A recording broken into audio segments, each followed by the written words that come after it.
ಇವತ್ತು ನಾನು instant puliyogare mix ಹೇಗೆ ಮಾಡೋದು ಅಂತ ಹೇಳ್ಕೊಡ್ತೀನಿ. ತುಂಬ ಈಸಿ ರೆಸಿಪಿ ಇದು.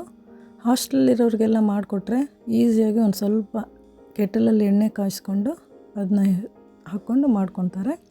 ನಾನು ಇಲ್ಲಿ ತೋರಿಸ್ತಿರೋ ಇಂಗ್ರೀಡಿಯೆಂಟ್ಸ್ ಇದ್ದಾವಲ್ಲ, ಇವೆಲ್ಲ ಈ ಕಪ್ಪಲ್ಲಿ ನಾನು ಅಳತೆ ತೊಗೊಂಡಿದ್ದೀನಿ. ಈ ಸಣ್ಣ ಕಪ್ ಇದೆಯಲ್ಲ, ಆ ಕಪ್ಪಲ್ಲಿ ಕೊತ್ತಂಬರಿ ಬೀಜ 2, ಜೀರಿಗೆ 1, ಉಳ್ಕಿದ್ದೆಲ್ಲ ಕಾಲು ತೊಗೋಬೇಕು. ಉದ್ದಿನಬೇಳೆ, ಕಡಲೆಬೇಳೆ, ಮೆಣಸು ಎಲ್ಲ. ಮೆಂತ್ಯ ಆದರೆ ತೀರ ಸ್ವಲ್ಪ ತೊಗೊಂಡ್ರೆ ಒಳ್ಳೆಯದು, ಜಾಸ್ತಿ ತೊಗೋಬೇಡ್ರಿ. ಜೊತೆಗೆ ಹುಣಸೆಹಣ್ಣು ಬೇಕು 1 ಕಪ್ಪು. ಆಮೇಲೆ ಸೇಮ್ ಕಪ್ಪಲ್ಲೇ ಈಗ ಖಾರದ ಪುಡಿ, ಅರಿಶಿನ ಪುಡಿ ಸ್ವಲ್ಪ ತೊಗೋಬೇಕು, ಉಪ್ಪು, ಬೆಲ್ಲ ಇದಿಷ್ಟು ತೊಗೋಬೇಕು ಇಂಗ್ರೀಡಿಯೆಂಟ್ಸ್ನ. ಈಗ ಇವೆಲ್ಲ ಇಂಗ್ರೀಡಿಯೆಂಟ್ಸಲ್ಲಿ ಲಾಸ್ಟಿಗೆ ನಾವು ಎಳ್ಳು ಮತ್ತು ಇದು ಹುಣಸೆಹಣ್ಣು ಹುರ್ಕೋಬೇಕು. ಫಸ್ಟಿಗೆ ಉಳ್ಕಿದ್ದೆಲ್ಲ ಹಾಕ್ಕೋಬೇಕು. ಅದೇ ಖಾರದ ಪುಡಿ ಹೇಳಿದ್ನಲ್ಲ 1 ಕಪ್ ಇಷ್ಟೇ ತೊಗೋಬೇಕು. ಇಲ್ಲಾಂದರೆ ನೀವು ಒಣಮೆಣಸಿನ್ಕಾಯು ಯೂಸ್ ಮಾಡ್ಕೋಬೋದು, ನಿಮ್ಮ ಇಷ್ಟ. ಈಗ ನೋಡಿರಿ, ಒಂದು ಬಾಣಲಿ ತೊಗೊಂಡಿದ್ದೀನಿ. ಈಗ ಬಾಣಲಿಗೆ ಫುಲ್ಲು ಲೋ ಮೀಡಿಯಮ್ ಫ್ಲೇಮ್ ಇಡಬೇಕು. ಅದಕ್ಕೆ ಇಟ್ಟು ನಾವು ಅಷ್ಟು ಇಂಗ್ರೀಡಿಯೆಂಟ್ಸ್ ಇದೆಯಲ್ಲ ನೋಡಿರಿ, ಇದರಲ್ಲಿ ಎಳ್ಳು ಮತ್ತು ಇದು ಹುಣಸೆಹಣ್ಣು ಮಾತ್ರ ಹುರಿಬಾರ್ದು ಫಸ್ಟಿಗೆ. ಉಳ್ಕಿದ್ದೆಲ್ಲ ಹಿಂಗೆ ಹಾಕ್ಕೊಂಡು ಲೋ ಮೀಡಿಯಮ್ ಫ್ಲೇಮಲ್ಲೇ ಹುರಿಬೇಕು. ಫುಲ್ ಚೆನ್ನಾಗಿ ರೋಸ್ಟ್ ಆಗಬೇಕದು. ನೋಡಿರಿ, ಈ ಥರ ಲೋ ಮೀಡಿಯಮ್ ಫ್ಲೇಮಲ್ಲಿ ಹುರ್ಕೋಬೇಕು. ಹೈ ಫ್ಲೇಮ್ ಇಟ್ಟರೆ ಸುಮ್ಮನೆ ಅಷ್ಟು ಕೆಟ್ಟೋಗುತ್ತದು. ಒತ್ತಿದ್ರೆ ಚೂರು ಚೆನ್ನಾಗಾಗಲ್ಲ ಪುಳಿಯೋಗರೆ. ಹಾಗಾಗಿ ನೋಡಿರಿ, ಎಲ್ಲ ಮಿಕ್ಸ್ ಮಾಡಿಕೊಂಡು ಫಸ್ಟು ಕಡಲೆಬೇಳೆ, ಉದ್ದಿನಬೇಳೆ ಎಲ್ಲ ಹಾಕ್ಕೊಂಡು ಆಮೇಲೆ ಉಳ್ಕಿದ್ದು ಹಾಕ್ಕೋಬೇಕು. ನೋಡಿರಿ, ಇದನ್ನು ಲಾಸ್ಟಿಗೆ ಹಾಕ್ತೀನಿ ನಾನು. ಎಳ್ಳು ಮತ್ತು ಹುಣಸೆಹಣ್ಣು ಲಾಸ್ಟಿಗೆ ಹಾಕ್ತೀನಿ, ಹಾಕಿ ಫ್ರೈ ಮಾಡ್ಕೊತೀನಿ. ನೋಡಿರಿ, ಈಗ ಲಾಸ್ಟಿಗೆ ಹಾಕಿದ್ದೀನಿ. ಲಾಸ್ಟಿಗೆ ಖಾರದ ಪುಡಿನೂ ಹಾಕಬೇಕು ಅದಕ್ಕೆ. ಸೊ ಹಾಕಿ ಆಫ್ ಮಾಡಿದ್ದೆ ಖಾರದ ಪುಡಿ ಹಾಕಬೇಕು. ಹಾಕಿ ಎಲ್ಲನೂ ನಾವು ಒಂದು ಮಿಕ್ಸರ್ ಜಾರಿಗೆ ಟ್ರಾನ್ಸ್ಫರ್ ಮಾಡ್ಕೊತಾ ಇದ್ದೀನಿ. ಅಷ್ಟು ಇಂಗ್ರೀಡಿಯೆಂಟ್ಸ್ನ ನಾನು ಟ್ರಾನ್ಸ್ಫರ್ ಮಾಡ್ಕೊಂಡು, ಉಪ್ಪು ರುಚಿಗೆ ತಕ್ಕಷ್ಟು ಹಾಕಿರಿ, ಜಾಸ್ತಿ ಹಾಕಬೇಡ್ರಿ. ಕರಿಬೇವು ಬೇಕು, ಅದಕ್ಕೆ ಕರಿಬೇವು ಹುರ್ಕೊಳ್ರಿ ಲಾಸ್ಟಿಗೆ. ನೋಡಿರಿ, ಅಷ್ಟು ನಾನೀಗ ಮಿಕ್ಸರ್ ಜಾರ್ಗೆ ಹಾಕ್ಕೊತಾ ಇದ್ದೀನಿ.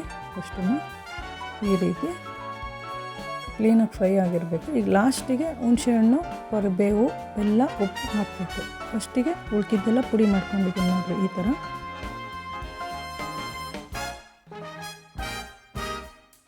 ಈಗ ಲಾಸ್ಟಿಗೆ ಹುಣಸೆಹಣ್ಣು, ಉಪ್ಪು, ಬೆಲ್ಲ, ಕರಿಬೇವು ಹಾಕಬೇಕು. ಕರಿಬೇವನ್ನ ಕ್ಲೀನಾಗಿ ತೊಳೆದು ಒಣಗಿದ್ರೂ ವಾಸಿ, ಇಲ್ಲ ಹುರ್ಕೊಂಡಿದ್ರೂ ನಡೆಯುತ್ತೆ. ಈಗ ಅಷ್ಟನ್ನು ಹಾಕಿ ನಾವು ಅದನ್ನು ಗ್ರೈಂಡ್ ಮಾಡ್ಕೋಬೇಕು. ನೋಡಿರಿ, ಪುಡಿ ರೆಡಿಯಾಗಿದೆ. ಇಷ್ಟು ಘಮ ಘಮ ಅಂತ ಇರುತ್ತೆ ಅಂದರೆ ಸೇಮ್ ಅಯ್ಯಂಗಾರಿ ಪುಳಿಯೋಗರೆ ಇರುತ್ತಲ್ಲ, ಸೇಮ್ ಇದೇ ಬರುತ್ತೆ. ತುಂಬ ಚೆನ್ನಾಗಿದೆ. ಇದಕ್ಕೆ ಮೇನ್ ಇಂಗ್ರೀಡಿಯೆಂಟ್ ಏನಂದರೆ ಇಂಗು. ಇಂಗಿಲ್ಲ ಅಂದರೆ ಅದು ಭಾಳ ದಿನ ಇರುವುದಿಲ್ಲ. ಹಾಗಾಗಿ ಇಂಗು ವೆರಿ ವೆರಿ ಇಂಪಾರ್ಟೆಂಟು. ಇಂಗು ಹಾಕಬೇಕು. ನೋಡಿರಿ, ಈ ಥರ ಇಂಗು ಹಾಕಿ ಅದಕ್ಕೆ ಮಿಕ್ಸ್ ಮಾಡಬೇಕು.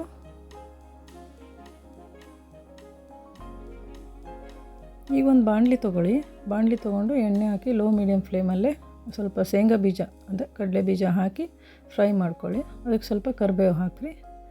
ಈಗ ಇದು ಶೇಂಗಾ ಬೀಜ ಸ್ವಲ್ಪ ಇದು ಆದಮೇಲೆ, ಫ್ರೈ ಆದಮೇಲೆ ಅದನ್ನ ಆಫ್ ಮಾಡಬೇಕು. ಸ್ಟವ್ ಆಫ್ ಮಾಡಿ ನೀವು ಅದಕ್ಕೆ ಪುಡಿ ಹಾಕಬೇಕು. ಮುಂಚೆ ಹಾಕಿದರೆ ಒತ್ತೋಗ್ಬಿಡುತ್ತೆ, ಆಮೇಲೆ ತಿನ್ನೋಕ್ಕಾಗಲ್ಲ. ಹಾಗಾಗಿ ಪುಡಿ ಹಾಕಬೇಕು ಈ ಥರ. ಈಗ ಹುಳಿ, ಉಪ್ಪು, ಬೆಲ್ಲ ಎಲ್ಲ ಅದರಲ್ಲೇ ಇರೋದ್ರಿಂದ ನೀವೇನು ಎಕ್ಸ್ಟ್ರಾ ಆ್ಯಡ್ ಮಾಡೋ ಅವಶ್ಯಕತೆಯೇ ಇಲ್ಲ. ಎಣ್ಣೆ ಅಷ್ಟೇ. ಈಗ ಸ್ವಲ್ಪ ಒಗ್ಗರಣೆ ತೆಗೆದಿಟ್ಕೊಂಡಿದ್ದೀನಿ ನಾನು, ನಿಮಗೆ ತೋರ್ಸೋಕ್ಕೋಸ್ಕರ ಸ್ವಲ್ಪ ಅನ್ನದ್ದು ಮಾಡ್ತಾಯಿದ್ದೀನಿ. ನೋಡಿ, ಈ ಥರ ಮಿಕ್ಸ್ ಮಾಡ್ಕೋಬೇಕು. ಆ್ಯಕ್ಚುಲಿ ಇದು ತುಂಬ ಈಸಿ ರೆಸಿಪಿ.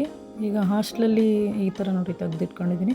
ಹಾಸ್ಟ್ಲಲ್ಲಿ ತಿನ್ನೋಕ್ಕಾಗಲ್ಲ ಮಕ್ಕಳಿಗೆ, ಅನ್ನ ಸಾರು ತಿಂದು ಬೇಜಾರಾಗಿರುತ್ತೆ ಅಂದರೆ ಅನ್ನ ತೊಗೊಂಡು ಬಂದು ರೂಮಲ್ಲಿ ಕೆಟಲ್ ಇರುತ್ತಲ್ಲ, ಕೆಟಲಲ್ಲಿ ಸ್ವಲ್ಪ ಎಣ್ಣೆ ಹಾಕಿ ಈ ಪುಡಿ ಹಾಕಿ ಅನ್ನ ಮಿಕ್ಸ್ ಮಾಡ್ಕೊಂಬಿಟ್ರೆ ಒಳ್ಳೆ ಪುಳಿಯೋಗರೆ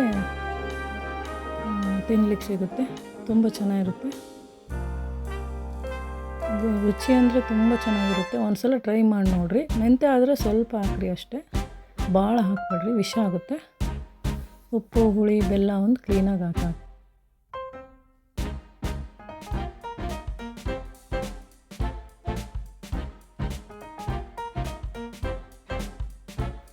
ಥ್ಯಾಂಕ್ಸ್ ಫಾರ್ ವಾಚಿಂಗ್. ಈ ವಿಡಿಯೋ ನಿಮಗೆ ಇಷ್ಟ ಆಗಿದ್ದರೆ ಲೈಕ್ ಮಾಡಿ, ಶೇರ್ ಮಾಡಿ, ಸಬ್ಸ್ಕ್ರೈಬ್ ಮಾಡಿ.